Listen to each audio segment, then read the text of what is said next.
Alright guys, so today Apple had their Let's Talk iPhone event in Cupertino, and they unveiled a few things that we've been waiting for quite a while. Um, so, first of all, I'm a little sick, so excuse me. So let's go ahead and start off with what they announced.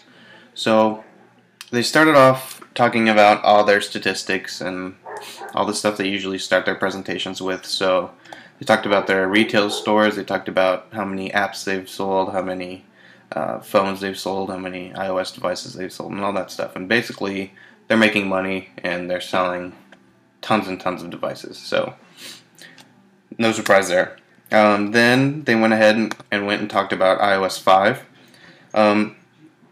This was kind of a boring part of the presentation because all they did was talk about iOS 5 in the same exact way that they talked about at WWDC. They didn't announce anything new. They didn't show us any new features. They just went over all the things that they've already showed us from WWDC. So they just basically went over that. And then after that, they announced a few new apps. They announced Cards, which is a card making app, which allows you to design a card and either send it to another iPhone or you can print it and have it mailed to them. So it's a free app, and then if you want to have it printed and sent, then it'll cost $2.99 for the United States and $4.99 for other places. So $2.99. So yeah, that's the Cards app.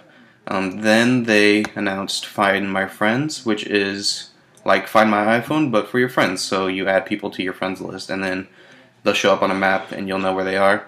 So if you say needed to find them, like on campus or something, you'll know that they're across campus instead of like 5 feet away. And then also it's good for directions and stuff. If you want to let them know where you are, then you'll just say, look me up, and then simple app. Then they talked about the iPod.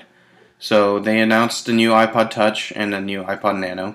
iPod Nano, it's pretty much the same, but now you can swipe through your icons at one icon at a time, as you see here. So you can just do one icon. Makes it easier to navigate, and they lowered the price. So it starts at $129 for 16 gigabytes. 16 gig? Let me check that real quick. Let's see. Okay, 8 gigabyte, $129, 16 gigabyte, $149. So they did lower the price, and it is the cheapest Nano ever. Then they announced the new iPod Touch. Nothing really changed here, same design, but it's getting iOS 5, of course, and it is now available in white, and it looks pretty good. So I think they also did lower the price here. So 8 gigabyte, $199, 32, $299, and 64, $399. So it's same price as iPhones, but without the phone. So that's all they did for the iPods. They left out the Classic. They didn't even talk about it. They said that they have a Shuffle, and that's how much it costs, $49. They didn't change anything to it, but they didn't even mention the iPod Classic. So yet again, they don't really care about that. After talking about the iPods, they finally went and talked about the new iPhone. To most people's disappointment, they only announced a iPhone 4S and not a redesigned iPhone 5. There's a lot of new features, but nothing cosmetic. The only thing is that the antenna is in a different place, and for obvious reasons, because people would complain about that. But all the internals have changed. And I'll talk about why I think most people are upset that it wasn't a 5 instead of a 4S at the end. But this is all the main features that it comes with. So it's going to come with iOS 5. It's going to come with iCloud, which they talked about. It's going to come with a Retina display, same display as before. FaceTime, obviously. And then it's going to come with the A5 chip, which is 2 times faster overall and 7 times faster graphics. So it's going to be amazingly fast for everything you want to do. Then the camera is also updated to 8 megapixel CMOS sensor, and it has 5 lens elements, backlit sensor, and all that good stuff. And it's supposed to take absolutely amazing pictures, and it's supposed to be super fast, and has a 2.4 aperture, which is very nice. Lets a lot of light in. Should be better in low light situations. And that same camera also records 1080p video, so that is very nice. And in the camera, it has face detection, and so that's cool. And it has improved white balance and improved exposure, so it'll get it perfect every time. And in video, it has stabilization. So usually every time I record handheld on my phone, it looks super shaky. But this is supposed to take care of that, and the stabilization should take care of most of your shakiness. So that's pretty much it for the camera. And then they ended the presentation with what they call Siri, which is their voice recognition software. So basically, it's your assistant to doing pretty much anything you want on the phone. So if you want to know what the weather is, you want to know what something is, like a fact, it'll look it up. If you want to know what the best restaurant is around, it'll look it up. If you want to set a reminder, it'll look it up, or it'll set one. If you want to set an alarm, it'll set one. But the difference is that you don't have to talk to it like a robot. You don't have to say like, like set a reminder at 12 o'clock p.m. tomorrow. You know what I mean? So all you have to do is say, set a reminder tomorrow at 12 with Lisa, and then it'll set the reminder, and it'll remind you whatever you wanted to say. And you can make a appointment and all this stuff. It all works very well, and you could say a whole bunch of things and it'll interpret it in the same way, so you'll get the same answer even if you say it in a different way. So this is probably the main feature that they came out with, and it looks pretty cool. It's in beta right now, so it's only in 3 languages, but they're going to be rolling out more and more as that progresses. So that's pretty good. I think it's pretty cool. Some of the things that they could do with it is really awesome, and they're going to be adding new stuff that you can work with it. So way better than the voice controls that there are now. So the iPhone 4S is going to come out on the 14th. Pre-orders start on the 7th. I forgot to mention the iPods are available today.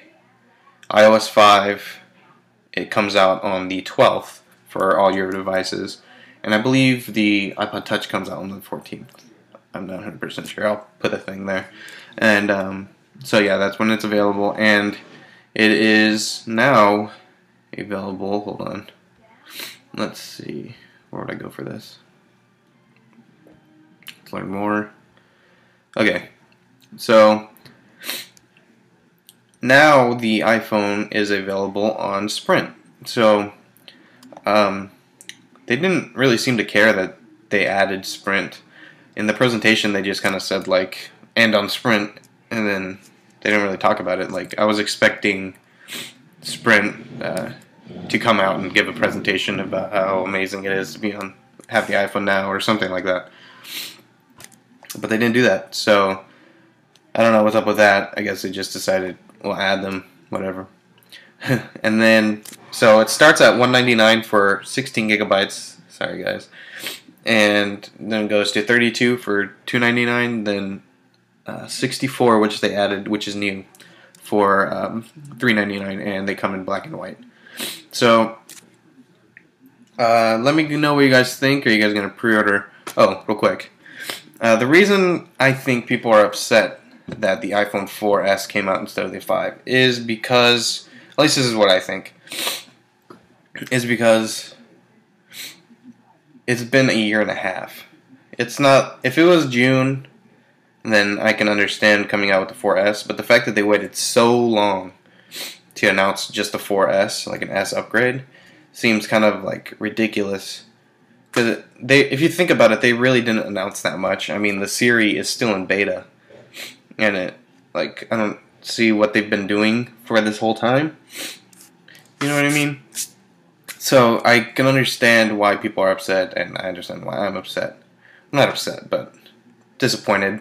I was expecting an iPhone 5 redesigned, and yeah, oh well. But that's why I think most people would be upset, is because it took so long to come out with a new one, and it's not even really new. So, oh well, we get what we get, and it looks like a good phone anyways. So, are you guys going to get one? Are you guys going to, do you guys not care?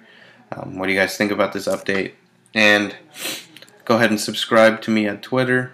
Follow me on Twitter at Gonzo3303. Subscribe to my YouTube. Leave me a comment, like this video. Follow me on Google Plus, and I think I'll be ordering one. I'll definitely get one, but I don't know if I'll get it on the pre-order day or not. But if I do, then of course I'll have plenty of videos for that. So I'll see you guys in the next video. See ya. Alright guys, real quick, something I forgot to mention is that the iPhone 4 has a new antenna system that basically switches between the signals and gives you clearer sound and more reliability, so less drop calls, and the more important thing, to me at least, is that it gives you faster data. So it's not a 4G signal, but it's supposed to give you 4G speeds. So of course it depends where you are, but it's supposed to give you 4G speeds, 14.4 megabits down, which if it's true will be amazing, and it's like we have 4G. So that's pretty much all I wanted to add in there. So I'll see you guys in the next video.